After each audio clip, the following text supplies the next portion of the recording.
Hey guys, I'm Urizi. This story is all about what if Naruto was assigned to Team 8.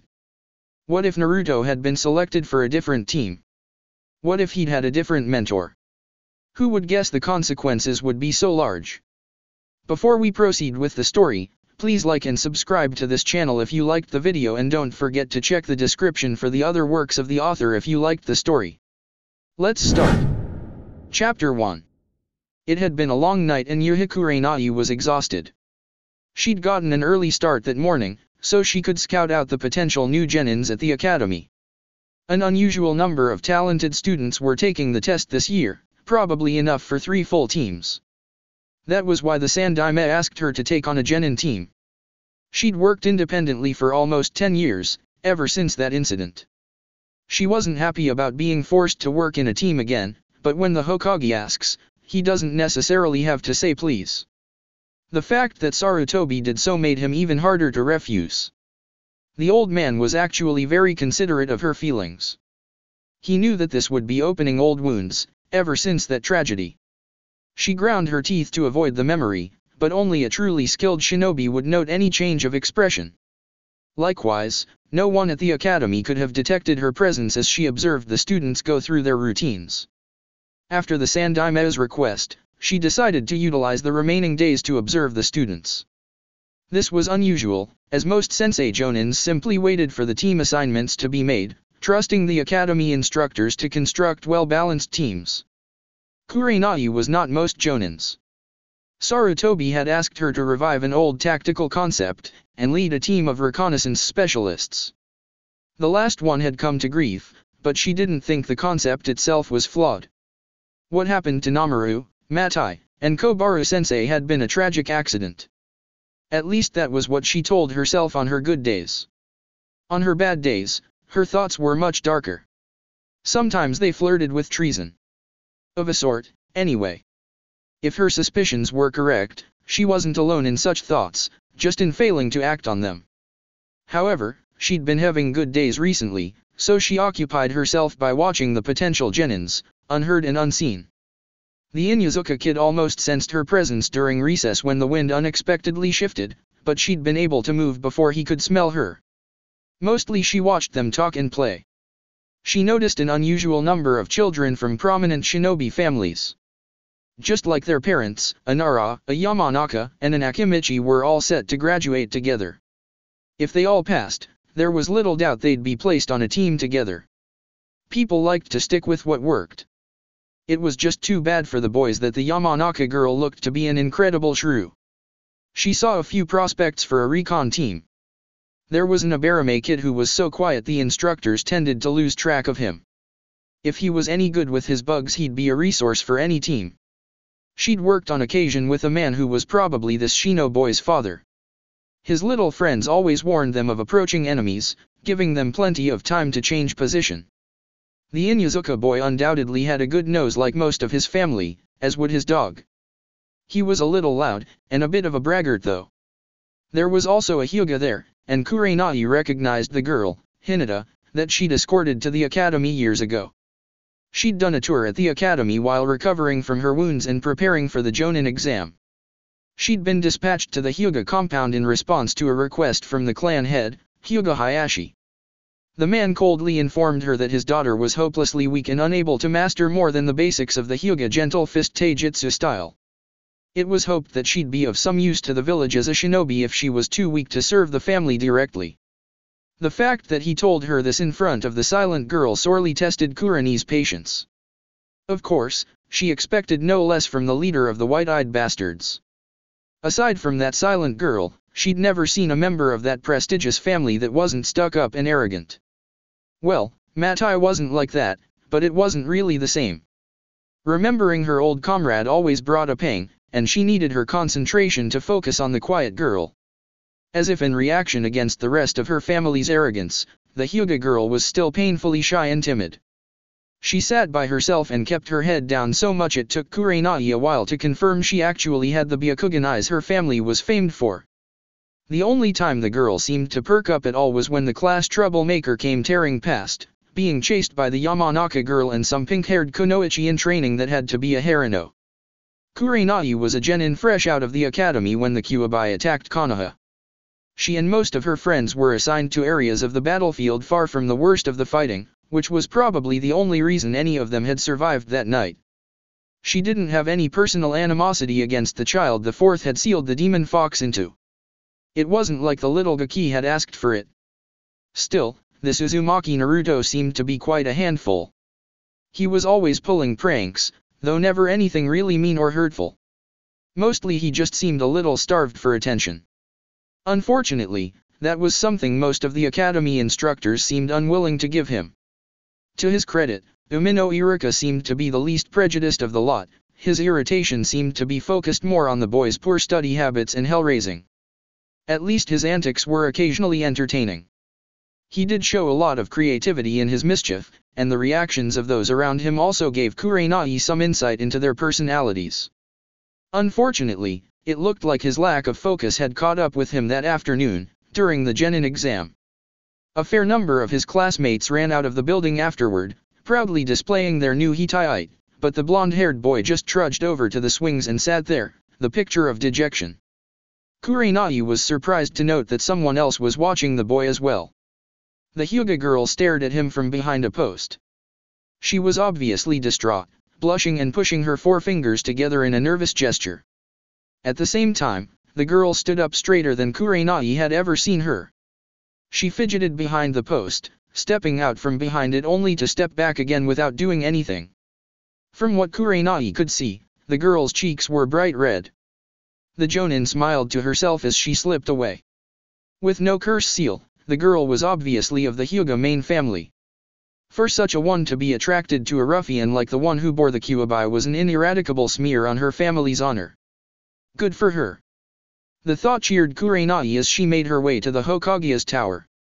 The Sandaime and the new Jonin sensei would be meeting with the academy instructors to go over the test results and decide how to split the new genins into effective teams. It was nearly nightfall by the time all the Jonins arrived, mostly due to Hatake Kakashi's chronic tardiness. She understood the reasons for his frequent diversions all too well, but that was not a good reason to make everyone wait for over an hour. Although she supposed the same could be said of her violent dislike of the Hyuga clan. The first bit of bad news was that only 8 students had passed the genin test. That meant one team would be short a student, or they would be forming 2 4-person teams. Kurenai wondered if she'd be let off the hook, but Sarutobi soon scuttled that hope. He said he didn't think the best of Jonins could give 4 students sufficient attention for their development. The Jonins sometimes whispered on drinking nights that the old man still blamed himself for Orochimaru's betrayal of Konoha. No sane person blamed the old man for his grown students' actions, but Kurenai knew quite well that guilt follows no logic but its own. No sooner had they settled that question and began wrangling over who would only have 2 genins than a messenger arrived. It seemed that someone had broken into the Sandaime's quarters and made off with a scroll of forbidden jutsus. No one was sure who had done it, but Uzumaki Naruto had been seen in the vicinity just before the break-in was noticed. Umino Iruka went pale as a ghost when he heard this news, confirming to Kurenai that the man did care something about the unwanted child. He immediately rushed out to join the search for the boy. How did Naruto do in the examination? The Sandaime asked one of the academy record keepers. He did not pass, Hokage-sama, the man asked without even checking his scroll. If he was able to break into the Hokage's office and make off with a heavily guarded scroll, it makes me wonder how hard that test is, Asuma grumbled sourly. He'd been forbidden to smoke inside and Kurenai was sure he was suffering from lack of nicotine. Sarutobi seemed unusually unconcerned about the missing scroll, so after he went up to his office they instead sat around discussing the strengths and weaknesses of the genins as they looked through the reports. It seemed a little odd to do this when neither of the senior instructors were present. Kakashi volunteered to oversee the training of the Uchiha survivor, which made sense given his use of a Shari Nanai. He also was willing to only have 2 students. This was presumably so he could devote more time to Uchiha Sasuke, but Kurenai wondered how much of that was just laziness. It seemed to her that the more skilled the ninja, the more eccentric their personal habits became. It also made her wonder if her own ambitions to improve her skills would become ultimately self-destructive. The copycat ninja was feared throughout the ninja world, but he was also squirrely as hell with his chronic tardiness and perverted reading material. In fact, his fingers were reaching for the corner of a brightly colored book protruding from his flak vest when Sarutobi led Eureka back into the room, the latter missing his hitai. "It looks like we have a 9th graduate," the Chiryunin gasped after sitting down. He looked like he'd been in a nasty brawl. He was covered with cuts and scrapes, including a really large gouge in the middle of his back. "What happened, Eureka?" Maybe it was Kurenai's imagination, but the slight smile the Hokage wore indicated he knew more than he let on. "It was Mizuki that betrayed us, Hokage-sama. When Naruto couldn't produce a good bunshin, he failed the jutsu portion of the exam. Mizuki told him that stealing the scroll and bringing it to him would count as extra credit and allow him to still pass the exam. He fell for that." Kakashi asked in surprise. "And we're considering making him a ninja. Why? If students cannot trust their sensei, who can they trust?" Eureka asked stiffly. "We cannot punish him for listening to a teacher, can we?" He turned toward the Hokage with the last question. The Sandaime nodded gravely. "I agree. If we cannot guarantee the loyalty of the people who teach our children, we cannot blame them for doing no better than we." He looked at Eureka for a second. "What happened to your forehead protector?" Umino Eureka smiled proudly. "I gave it to Naruto for passing the exam. He'd failed to produce a simple bunshin, but when he was defending me from Mizuki's attacks he revealed that he'd learned Kage Bunshin no Jutsu and filled that whole section of the forest with clones. I literally lost count. But Kage Bunshin is much harder to perform." Asuma protested. Eureka shrugged happily. "That's why I passed him. He's quite surprising." "Well then, it looks like we have 3 full-size teams now," Sarutobi said with a faint smile. Most of the Jonins knew he sympathized with the boy's lack of family. "Kakashi, if you will take Naruto, that will dash." "Your pardon, Hokage-sama," Kurenai broke in. She'd been thinking about the Hyuga girl. With her bloodline, she had tremendous potential, but her confidence issues were worrisome. Now she saw a possible way around them. "I wouldn't mind having Naruto on my team." "Are you sure of that?" Sarutobi asked. She also saw Asuma and some of the academy workers quietly shaking their heads. "I understand your team is to specialize in reconnaissance missions, and Naruto doesn't show a lot of potential in that area." Or any other, she thought she saw one of the record keepers mouth to his co-worker. Eureka shifted painfully in his seat to glare at them. "After what happened to my genin team," she said coolly, "I'd prefer that my new team not be overly specialized. If they fall into a trap," she continued, giving the last word a slightly sarcastic emphasis that made the Sandaime wince, "it would do well to have someone with the ability to get us out of a perilous situation. A genin capable of filling the woods with Kage Bunshin would be able to provide quite a distraction, wouldn't he? Besides, I also seem to remember a large number of Chiryunins, Jonins, and Umbu pursuing that boy after he decorated the Hokage monument. He led you on quite a chase, didn't he?" Several faces in the room looked a bit sheepish after that. Eureka, on the other hand, appeared happy that someone was recognizing his pupil's abilities. Of course, he was also the one who eventually caught the boy. She turned toward Kakashi. "Kiba is passable with his taijutsu, but he also spends a lot of time working with Akamaru. They work well together and might give your students an example of the teamwork you seem to prize. Psychologically, the Inyazuka boy is like most of his family and very group-oriented. He's a little boisterous, but friendly enough he might be able to thaw out that Uchiha head case." Kurenai noticed that everyone in the room was staring at her. She sighed. "When I was selected to mentor a genin team, I decided to spend a few days observing them interact and getting a handle on their personalities. Am I the only jonin in this room that bothers to think ahead?" Kakashi was reading his book and Asuma was fiddling with his cigarette. Evidently, she was. She sighed and laid her face in her hands. "Fine, then. Just take my word for it. The Uchiha kid is a self-centered brat and you're going to have your work cut out for you." Sarutobi grunted. "I would think Naruto would be able to warm him up a bit better. And it is traditional that the highest and lowest ranked genins be placed on the same team to balance it out." "Perhaps," Kurenai agreed. But I think that kid's been through enough without sticking him on a team with two people who won't appreciate him, and neither Haruno nor Uchiha respect him at all. Besides, given what he did tonight, I'm not sure I agree with his assessment results. The third Hokage nodded thoughtfully. You think he will do better on your team? Abarame Shino seems neutral toward the boy, which is better than the outright disparagement he receives from other students. Hyuga Hinata would be his friend if she were not so shy. Kurenai paused for a moment before continuing.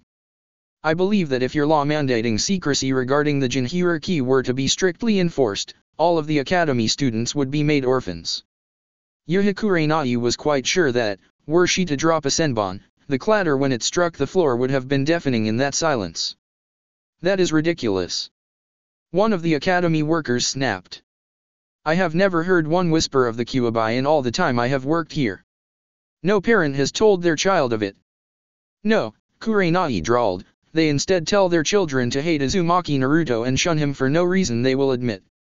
You don't hide a secret by drawing attention to it with bright lights and dancing around it, doing everything you can get away with that doesn't involve saying the forbidden words.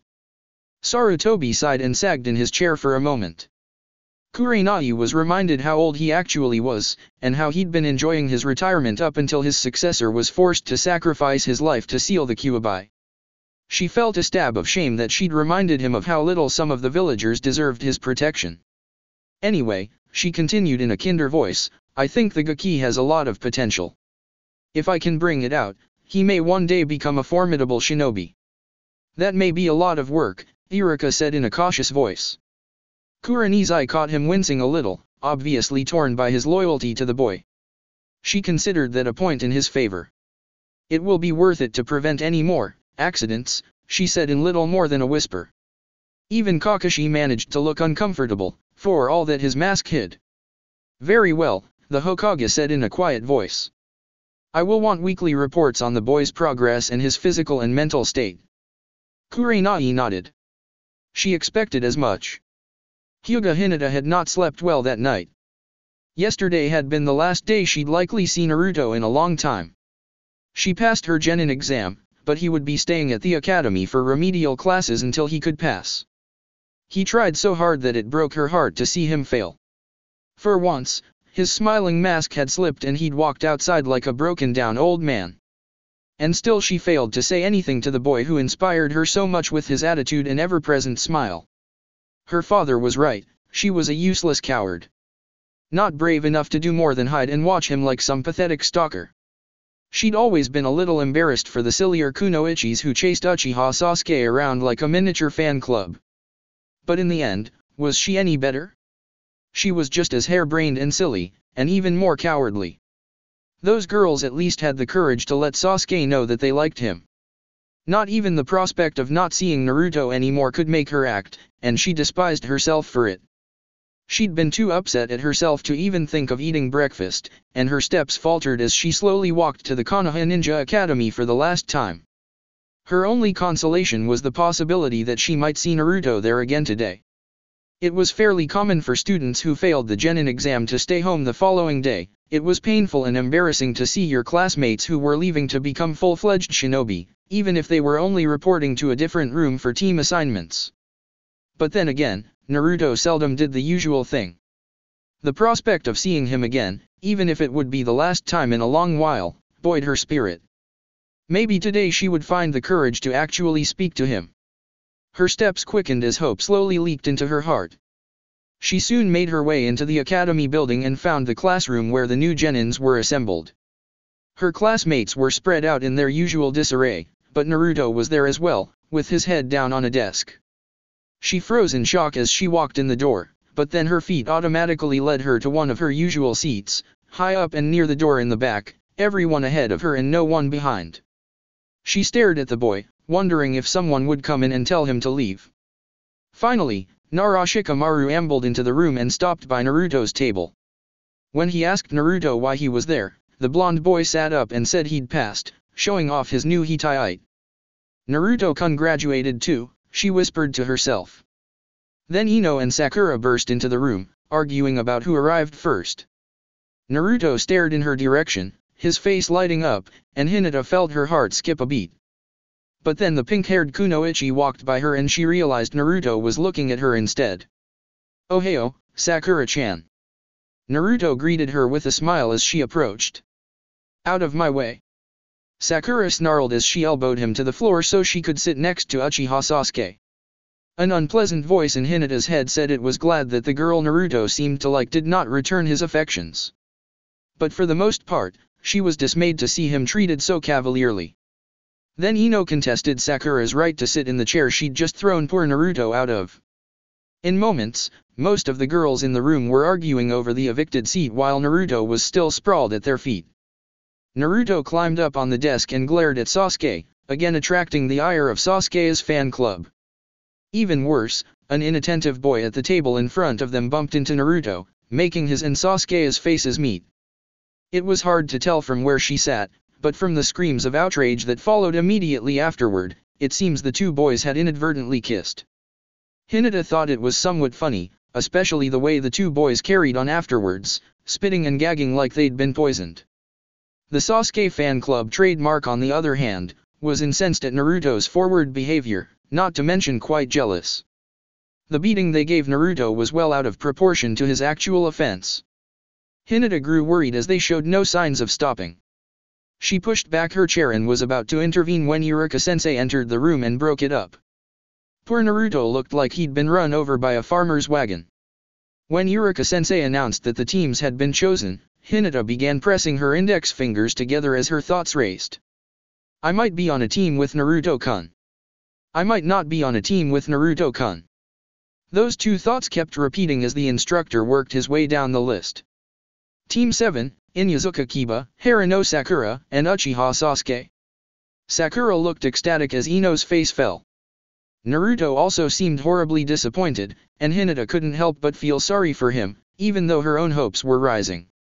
Team 8, Hyuga Hinata, Uzumaki Naruto, and Abarame Shino. Naruto's expression didn't change, but Hinata thought her heart would explode out of her chest. She knew her racing pulse was making her cheeks flush, but she couldn't help it. Not only had Naruto passed, but they would be together on the same team. This was rapidly becoming one of the happiest days of her life, definitely the happiest since her mother died. When the team assignments were completed, they were given a long lunch break, as their Jonin instructors would be meeting with them that afternoon. Sasuke immediately got up and stalked out of the room, Sakura trailing behind him. Kiba grunted as he stood up, frowning at already being left behind by his team. Naruto stared after Sakura, and sat in silence after she left. Hinata felt ashamed that she'd been happy he was on her team instead of Sakura's. She was an awful person if she took joy from the sadness of someone she admired. She looked down at her hands and began pressing her fingers again. She was too ashamed to look up as Naruto left the room. After a while she got up and went outside. She saw Abarame Shino sitting on a bench near the playground. Determined to get to know her other teammate, Hinata sat down on the other end of the bench from the silent boy. "Ano. I understand we are to be teammates," she said in a quiet voice. The Abarame genius turned toward her, his face expressionless, what little of it she could see behind the high collar and the dark glasses he wore. "Hi," he said in little more than a whisper. He then turned back and Hinata realized he was studying an anthill that had been constructed in front of the bench. Hinata blinked and began unpacking her lunch. She thought of offering some to her teammate. She tended to bring more than she needed, on the off chance that one day Naruto would forget to bring his usual cup ramen. Alas, she never had the chance to share her food with him, not that she would have had the courage to approach him, she reproached herself bitterly. Shino, however, had also brought food. It was a little disconcerting to see his Kikai bugs swarming onto the dish as they consumed a portion of his rice and fish. They confined themselves to one corner of the square container as Shino's chopsticks fed their host. Hinata bit into a rice ball and wondered what she could do.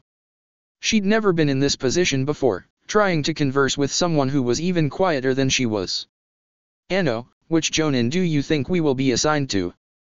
Shino turned toward her again. He seemed to stare at her for a long moment, making her fingers fidget even faster. "Given our abilities, I would think one of the scouting specialists. Uzumaki's presence is troubling though." Hinata took a deep breath. I'm sure he will work very hard to make us successful, she said in as firm a voice as she could muster. Shino simply regarded her for several heartbeats before answering. Perhaps. But he doesn't possess a bloodline or sensory abilities. I question what role he could perform, or if he was simply placed here to keep him out of the way. Hinata felt her stomach contract into a small, hard ball. She always questioned whether she would actually be useful as a ninja or not. Was Team 8 just a place for throwaway ninjas? Had she and Naruto been placed here to keep them out of the way? But what about Shino? He was supposed to be the pride of the Abarame clan, the best bug user they'd produced in over a generation. Anno. I don't think we're a team for shinobi that no one wants. Naruto works very hard when he trains by himself, and he still received a Hittite. Shino turned back toward his lunch. That may have been done to remove him from the academy. There is something about him that the adults do not like. My clan will not speak of it, but they do not hold him in high regard. While Hinata was glad that Shino was speaking more, his words disturbed her. She remembered the way her father's face twisted when one of Naruto's pranks was mentioned at dinner. The branch family retainer blanched under Otosan's furious glare, and for an instant Hinata thought his cursed seal had been activated. Hinata may not have been the ideal Hyuga warrior, but even without her Byakugan active, she was still intelligent and above all, observant. As such, the looks some of the adults gave the object of her affections did not escape her notice. Surely they don't hate him for pulling a few pranks. Naruto-kun never hurt anyone, not even by accident. I believe it's something deeper than that. I've heard his name mentioned in passing even before the first time he defaced the Hokage monument, Shino replied. Hinata was too involved in their conversation to wonder at how her teammate seemed to have finally discovered that he had a voice. Later, she would wonder if it was the teasing a part of a mystery that finally engaged him, or if it was simply the fact that someone was actively seeking to speak with him. Hinata wasn't especially fond of insects, but they didn't creep her out like they did some girls. What else could he have done to become so unpopular? She asked, frowning. It may not be anything he did, Shino replied. I don't know of another Uzumaki in the village, so he may have come from a family that disgraced themselves in some fashion. Hokage-sama wouldn't execute a child for the crimes of the parents, no matter how heinous. The villagers may not be so forgiving. Hinata sat there, her mind racing as a half-eaten rice ball fell back into her bento. As far as she knew, Naruto-kun had no parents, and was forced to live alone as there was no one who would take him in. To think that he would still be blamed for the actions of people he'd never met made her feel very strangely. It was similar to the tight feeling she got when Otosan told her Hanabi would make a better heir and how she at least could make him proud, but the emotion gripping her right now was much stronger. Hyuga Hinata was angry. These people deliberately hurt her Naruto-kun with their cold eyes. The boy with the big dreams who always smiled and tried again no matter what, he deserved better than that. She'd seen his smile slip a few times, the most recently after the genin exam, and even if she was too cowardly to say anything to him, his sorrow still stabbed her heart like a kunai.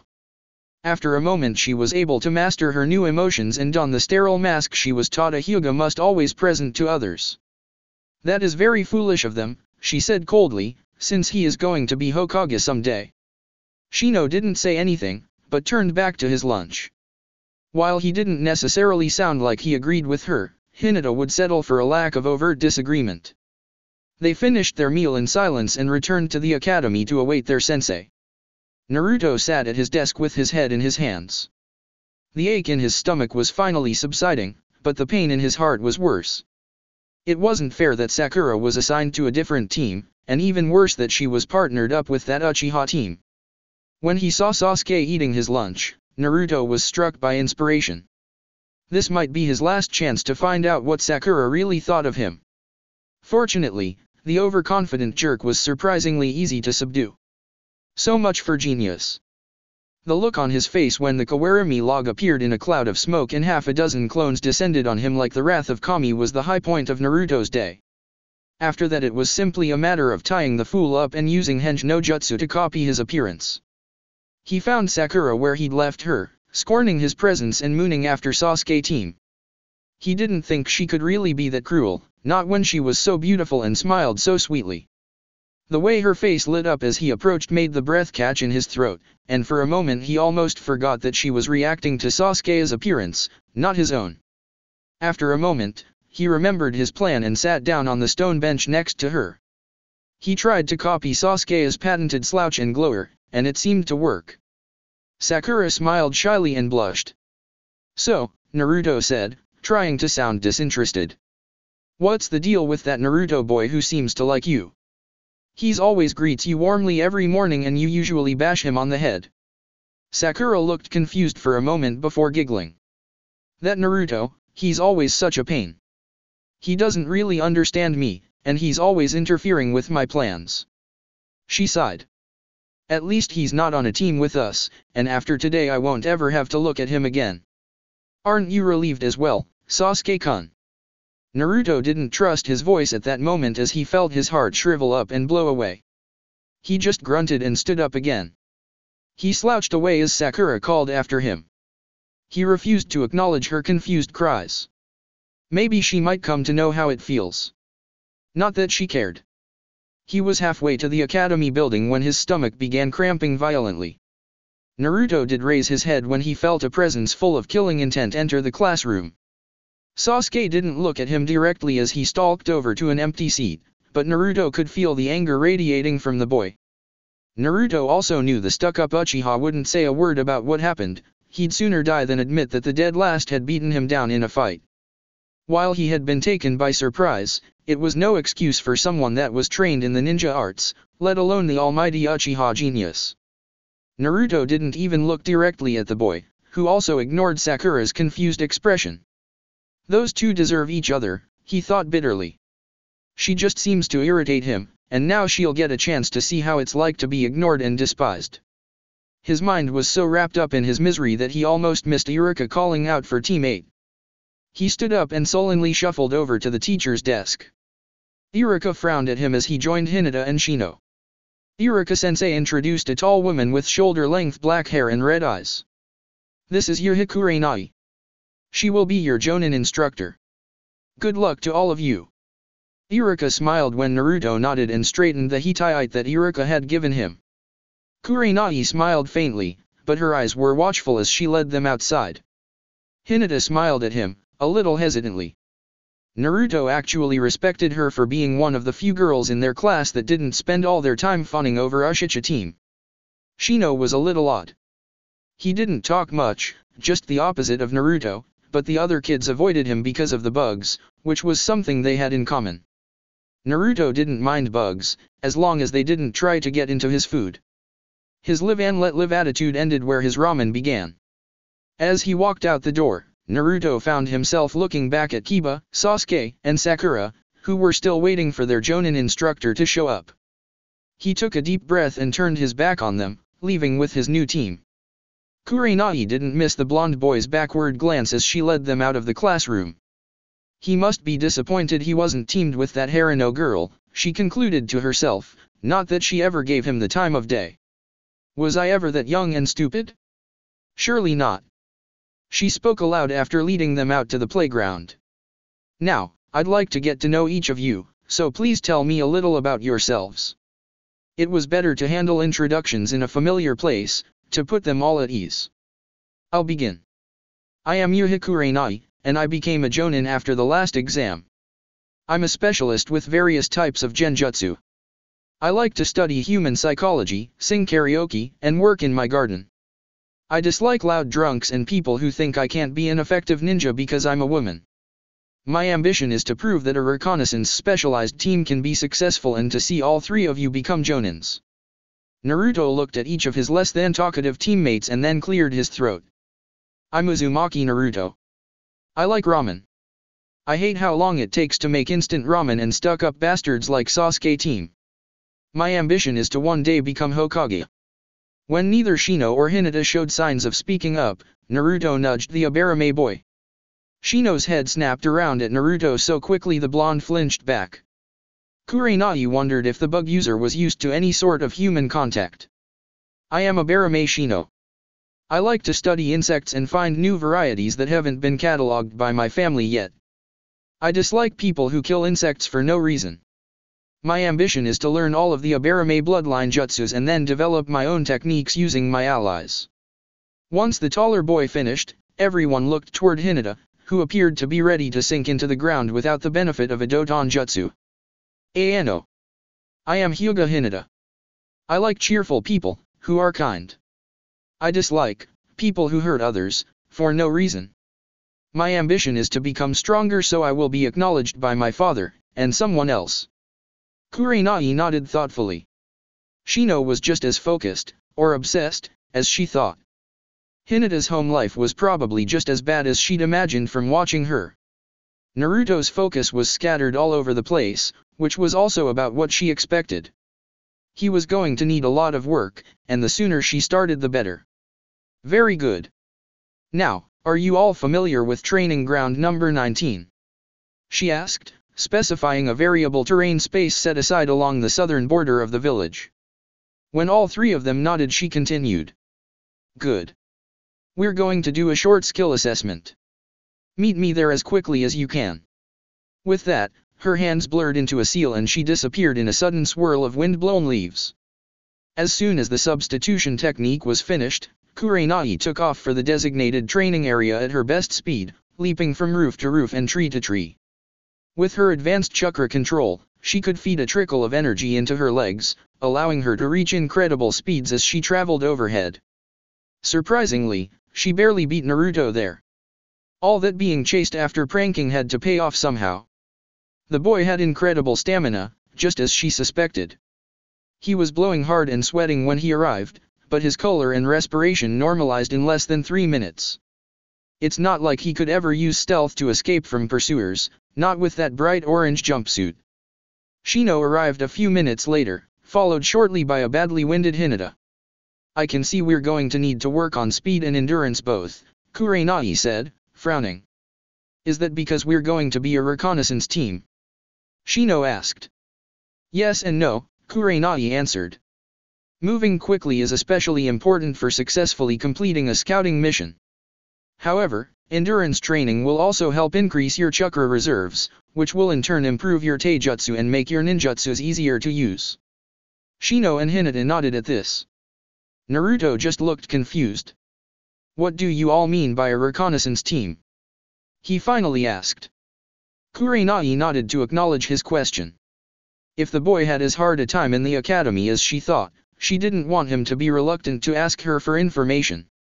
That's a very good question, Naruto. When genins are selected for teams, it's common practice to put members together who have powers that complement each other. For example, Team 10 has a Nara, a Yamanaka, and an Akimichi. Their fathers all worked together as well. The Nara and Yamanaka bloodlines are especially useful for capturing or immobilizing people, and Akimichis excel at grappling techniques. Furthermore, the Akimichis have some special attacks that are truly devastating, but somewhat easy to avoid. Naruto frowned for a moment. So Ino and Shikamaru hold them while Chuji pounds them. Kurenai nodded. That's one way their abilities complement each other. Now a reconnaissance team has members whose abilities make them especially well suited for finding the enemy or discovering their secrets. Sometimes that information is more valuable than gold. Being able to adequately prepare for the enemy has decided more wars than any fighting technique or jutsu. Ano, Kurenai-sensei, Hinata spoke up, how do I mean our abilities make us suited for such a role? That's also a very good question, Hinata. Your Byakuganais are an obvious asset. You can see for very long distances and through light cover when you activate them. With proper positioning, you can see into a commander's tent and read his battle plans with no one being the wiser. Shino's bugs can also be invaluable when seeking out the enemy. I've worked with members of his clan before, and the Kikai bugs have an excellent sense of smell. They also make good sentries. When deployed around the team, they can alert us if an enemy patrol is approaching. One of the greatest hazards of getting close to the enemy is the chance that they will stumble over you and attack. Kurenai paused, thinking about how to phrase what she wanted to say next. Naruto, however, noticed the incompleteness of her response. Sensei, what role do I play? He asked, his eyebrows drawn down in a frown. Kurenai sighed. I won't lie to you. The scouting missions our team will likely be assigned will be dangerous. That is why I don't want this team to be over-specialized in that role. Naruto, if the worst happens and we are discovered deep in enemy territory, your job will be to buy us time to escape. Your unexpected skill with Kagebunshin makes you well suited toward distracting pursuers so we can successfully disengage. So it's all about running away? Naruto asked, sticking out his lower lip. Yes, it is, Kurenai answered sharply. Because completing your mission is what shinobi do. Proving who's tougher is a schoolyard game. Staying to fight when the Hokage needs our information isn't just stupid, it's treasonous. Ninjas who don't learn that lesson usually die as fools. Their names won't even be carved onto the memorial stone because they threw their lives away, rather than sacrificing them for something meaningful. Everyone grew quiet after that. Kurenai gave them a moment to digest that, then set them to work on basic taijutsu drills. Hinata proved to be the best of the bunch. Her form was almost perfect, and her movements were swift and precise. While she may lack somewhat in power and speed, that would come as she got older. Shino's taijutsu was workmanlike, not particularly inspired, but she was sure he practiced it more for the chakra enhancement than anything else. More chakra meant more energy for his bugs. Naruto's stances were awful and his form was unbelievably sloppy. At the same time, he was blindingly fast and seemed to pull off the wall moves out of thin air. When he sparred with Shino, he proved unusually adept at using the terrain to his advantage, ricocheting off an overhanging branch to land a kick on the taller boy's head. Kurenai scowled as she realized why his hand-to-hand skills were so undisciplined. With no friends and no parents, he could only practice outside of school by himself. He was probably going to one of the training grounds and trying to teach himself the more advanced taijutsu moves, possibly after watching older ninjas train.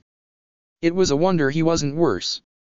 She considered her possibilities as she watched Shino knock the smaller boy down for the 5th time in a row. Yamat. That's enough. The boys separated and she noticed that after 2 deep breaths Naruto didn't even appear to have been exercising at all. Taijutsu wasn't one of her strengths, but she did know someone who was quite good, and Guy had been asking her for tips on teaching his genins how to recognize advanced genjutsus. She then had them demonstrate some of their preferred ninjutsus. Shino used his Kikai bugs to turn a log into a pile of sawdust in less than a minute. Hinata did a henge of Kurenai that was picture perfect, until the shy and hesitant body language immediately revealed the imposter. Naruto leapt to his feet when it was his turn and called out, "Kagebunshin no jutsu!" in an enthusiastic voice. There was a loud pop and 2 more Narutos appeared on either side of him. Both looked rather pale and sickly. One immediately ran behind some bushes and began making retching sounds. Kurenai felt the burst of malformed chakra when Naruto fired off his technique. She was actually surprised he produced anything at all. The other sickly twin broke wind so violently that he disappeared with a puff of smoke.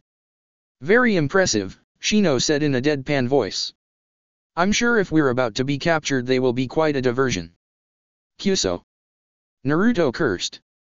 His reddened face screwed up in a rictus of concentration, he formed the ram seal again and roared, "Kagebunshin no jutsu!" at the top of his lungs. Kurenai felt the hairs on the back of her neck stir as she felt the massive surge of chakra being shaped. At first Kurenai thought her eyes were blurring, but that was just the shimmer that preceded the shadow duplicates as they popped into existence. The fact that the blurring covered most of her field of vision was because Naruto had filled the clearing with clones. She heard Iruka describe how Mizuki had been beaten to within an inch of his life, but it was quite another thing to see a genin use a jonin-level jutsu to create almost 100 duplicates of himself. The Gaki had a right to stand there proudly with his arms folded across his chest. Especially since he didn't look like he was about to collapse from chakra depletion. Shino's eyebrows had become visible over his glasses, while Hinata's pearly eyes had gone wide as a blush reddened her cheeks. "That's more like it," Kurenai said warmly. Naruto blinked and scratched at the back of his head in embarrassed pleasure. Inside, she was saddened. For the boy to react so strongly to a simple compliment. It said a lot about his early life, none of it pleasant. Her respect for the Sandaime had also taken a hit. The boy deserved a lot better than he'd gotten. Naruto set his clones to sparring one another while Kurenai gestured for them to sit down. She ignored the errant clone that made a rude gesture at Shino's back, causing Hinata to stifle a giggle. That was a very interesting display, all of you. Tonight and tomorrow I'll be putting together some training plans for all three of you. We'll meet here at noon to discuss these, and then we will report to the Hokage for our first mission. So go home and get a good night's sleep. Yada! Naruto yelled, leaping to his feet. Our first mission. He struck a V for victory pose that made Kurenai and Hinata smile. Shino did not react, at least not visibly. As Hinata and Shino left, Kurenai tapped Naruto's shoulder. The boy shied away from the unexpected touch in a way she found disconcerting. I'd like to talk to you about a couple of things, she said in a quiet voice. Naruto looked at his teammates, who were already out of earshot. He let out a resigned sigh and shrugged. Kurenai suppressed the urge to try out some phrases she'd picked up from Asuma. Instead, she put on what she hoped was a reassuring smile. Come on, she said. I'll buy you dinner while we talk. Naruto brightened as they began walking. But no ramen. He frowned. If you eat nothing but noodles, it's no wonder you're the shortest kid in your class. Don't you know if you don't eat right it will stunt your growth? Now the boy looked horrified. Kurenai sighed. I don't mean never eat it again. But if you don't get some vegetables and a good amount of protein and dairy products in your diet, you'll never achieve your full growth. I drink milk every day, he said defensively. That's a good start, but you still need protein, and vegetables contain vitamins you can't get anywhere else. It's a wonder you don't have rickets or scurvy. Nanny. Those are malnutrition-related diseases that sailors used to get when they went on long voyages without proper food. How do you know so many things? He asked as they left the training area and re-entered the village. I'm a Jourenin. It was easier than explaining that she was an insomniac who read half the night. Reading was a lot easier on her mind than thinking about Matai. As they walked, Kurenai noticed the subtle glares and sneers the villagers directed toward her student. She began returning the glares, and made a point of straightening her Hittite. She was a Jonin, by Kami, and she wasn't going to put up with any attitude directed toward herself or her student. Her red eyes were just a Yuha family quirk, but back when she was a genin, Kurenai developed a low-powered genjutsu that gave her eyes a subtle glow. It was more cheap theatrics than anything else, but Matai thought it was hilarious. It was fairly effective on the less intelligent residents of Konoha, villagers who thought she was too pretty to be a ninja, and shinobi who wouldn't take no for an answer. The seals were easily performed in an unobtrusive fashion and soon she was glowering at anyone who looked twice at her charge. The glow was just barely visible in the waning afternoon light, and it had the desired effect. Kurenai smothered a smile as a particularly obnoxious shopkeeper stumbled over his own merchandise when his glaring eyes moved from Naruto to her. The crash of broken bottles was music to her ears. Naruto looked back at her and twitched a little when he saw her eyes. She smiled at him and he grinned back. Unlike his previous smiles, this one was shy, with just a hint of mischief. Kurenai wondered if this was the first honest smile of his that she'd seen. Moritake's was a small cafe run by a retired shinobi who'd been a friend of Kobaru-sensei. Moritake-san lost most of his lower left leg to an explosive tag trap during the war with the hidden village of Stone, and was retired as an active shinobi. He still tended bar and swapped stories with the new graduates, making the place popular with ninja of more than one generation. Kurenai always dropped by on Kobaru-sensei's birthday and on the anniversary of that awful day when. Anyway, he recognized her the minute she walked in. Naruto rather hesitantly followed her as she strolled up to the bar. He obviously wasn't used to this kind of place. Kurenai-chan. Moritake-san called out with a smile. And who is the Gaki? This is Uzumaki Naruto, she said in a loud voice, one of my new students. She was a little disappointed to see the hesitant expression on Moritake's face, but he quickly mastered it and smiled at the boy. I know what she wants, but how about some tea, kid? Naruto nodded and Kurenai wondered why he was being so quiet. She accepted the warmed bottle of sake with a smile, then placed an order for some yakitori, along with steamed rice and vegetables. Carrying their drinks, Naruto followed her to a table in the corner. They sat down and Kurenai poured a saucer of the steaming liquid and used it to wash the dust from her throat. She looked over at Naruto, who took a sip of his tea, but seemed pensive. Kurenai looked around. Was he being quiet because he was nervous being in the restaurant? Have you ever been in a place like this before? She asked him in a quiet voice. Naruto shook his head. No. I've been to Ichiraku's for ramen, it's really good there, and... His voice trailed off. And they don't run you out like other places do. Naruto nodded and growled. Stupid people. He muttered. I know why they act that way, Kurenai said, and Naruto stiffened. And you're right, she continued, they are stupid people. Naruto looked up at her. Iruka said he wasn't allowed to tell. He isn't. I was there actually, when it happened. I was barely a genin, and we were assigned areas well away from the worst of it. No one knows why the demon decided to attack Konoha, and I doubt we ever will.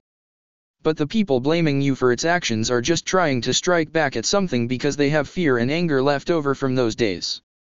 That still doesn't excuse their behavior though. The Hokage's law prohibits me from saying anything to people who don't already know, and you know. The law specifically doesn't apply to you either, you can tell anyone you want to. Nanny? Why would I want anyone else to know why all the adults hate me? I don't think all the adults hate you. I certainly don't. You had nothing to do with what happened to the village, and you're maintaining the seal that makes sure it doesn't happen again. I think your friends, your true friends, won't care. I don't think I have any friends like that, Kurenai-sensei. Perhaps, perhaps not. Maybe you will in the future, so don't close off any of your options. Anyway, I wanted to ask you, are you serious about your dream?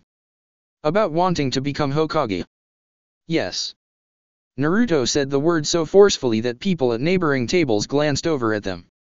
Being the Hokage means making decisions for and protecting the entire village and everyone within it, Kurenai informed him. Including the people that glare at you and treat you like a criminal today. Are you sure you want to devote your life to protecting them as well? Naruto took a deep breath. I'm already doing that, aren't I? The fourth Hokage picked me for some reason to hold back that bastard fox. I spend every day keeping it from destroying Konoha. If he picked me for that duty, I'd like to think he considered me worthy of that responsibility. I just want everyone else to see me that way as well, so his choice would not be in vain. Kurenai leaned back in her chair and took another long swallow of sake. The hot alcohol blazed a warm trail down her throat and spread out from her stomach. The boy's reasons were not the absolute best, but she knew a lot of kids his age whose ambitions were anchored on far less worthy soil. All right, she said, maybe you will make a worthy successor. I'll help you get there. Naruto stared at her, eyes wide. Maybe she was the first person who hadn't laughed at his ambition. She doubted the Hyuga girl would, but first she needed to work up the courage to actually speak to him. Something else she needed to work on with the girl. First things first, Kurenai continued. When you have a big goal, the first thing to do is to break it up into smaller goals. You can use those as milestones toward your final objective. Now, what rank is below Hokage? Jonins and Special Jonins, Naruto replied. And before that? Chiryunin. So good milestones would be achieving Chiryunin and Jonin, correct? Naruto nodded. Okay, before you can even think about testing for Chiryunin, we need to make you a solid genin. Naruto frowned. I've already made genin, he protested. Naruto, Kurenai said firmly, I'm not going to lie to you. You are sort of a mess right now. You have a lot of potential, but for various reasons, some of them most definitely not your fault, you have yet to achieve that potential. On the other hand, you also seem willing to work hard for your goals, correct? Naruto looked hurt, but still nodded. Good. A little hard work can make up for a lot. She took another drink of her cooling sake. With your endurance, you should be able to make up a lot of ground. I wasn't kidding about your role in the team. If things get dicey, they will be depending on you to get them out of danger. The more you improve your taijutsu, the better your clones will fight. The more ninjutsus you know, the better you can utilize that enormous chakra capacity you have.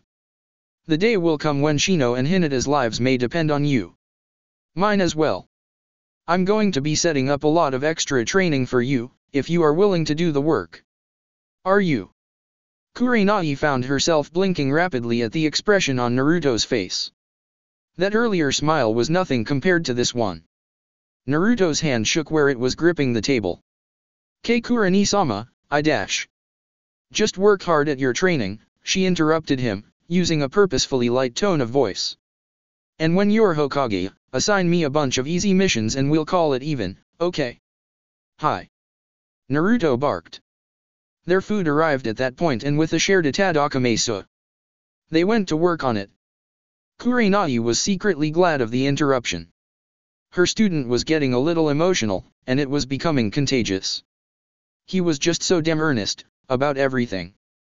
Kurenai was an only child, but now she had a pretty good idea of what it would be like to have a younger brother. After the waitress cleared the plates, Kurenai drank the last of her sake. We also need to do something about that, she said as she reached across the table and tugged on Naruto's sleeve. Nanny. Kurenai frowned. You aren't colorblind, are you? Naruto frowned.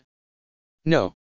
Then you do realize you are wearing a bright orange jumpsuit, right? Naruto nodded. What's wrong with it? Naruto, we may need to sneak around at some point. That means bright colors are not a good idea. That's why Shino and Hinata are wearing neutral colors. But you're wearing red, and that wraparound thing is black and white, he objected. I don't usually wear this in the field, though some kunoichis dress in bright colors so they can masquerade as civilian women. Besides, I mask my appearance with a genjutsu anyway. The brightest color I wore as a genin was such a dark red that it looked like brown from a distance. But I like this suit, Naruto whined, looking away and frowning. Something didn't add up for Kurenai. At first she wondered if he couldn't afford new clothes. But with the stipend he received from the Hokage, and his cheap tastes in food, he shouldn't be hard up for Ryu. Then she remembered the looks he received from the shopkeepers on the way there.